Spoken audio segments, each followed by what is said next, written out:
There are hundreds, if not thousands, of recipes for matzo balls, but the one I'm using calls for 4 large eggs that I've separated.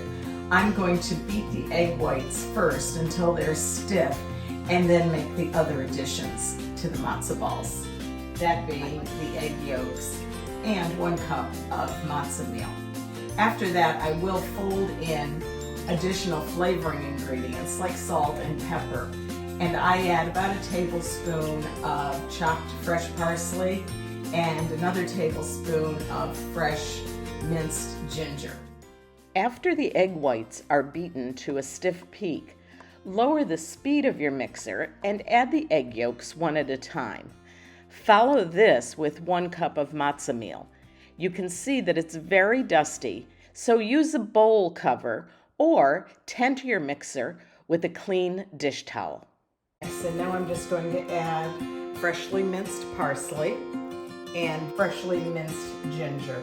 And I just use my little grater here. And then that is all going to be thoroughly folded in to the matzah mixture. It feels very spongy and soft because of the egg whites that I beat first, and I think that that is what is going to make a nice tender matzo ball. So I have a bowl of water here so that I can keep my hands wet, and then I have my scoop that I'm just using as a broad guide as to how much matzo ball mixture. So I take a scoop about like that and just lightly roll it into a ball.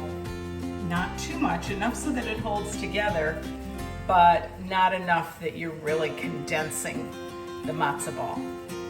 And then I'm just going to drop it in, and I'll show you those in a second.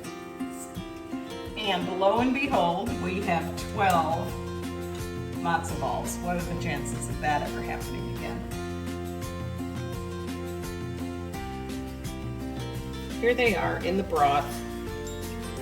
I'm turning it down to a little lower simmer. There we go. I'm going to cover and let them cook for about 30 minutes.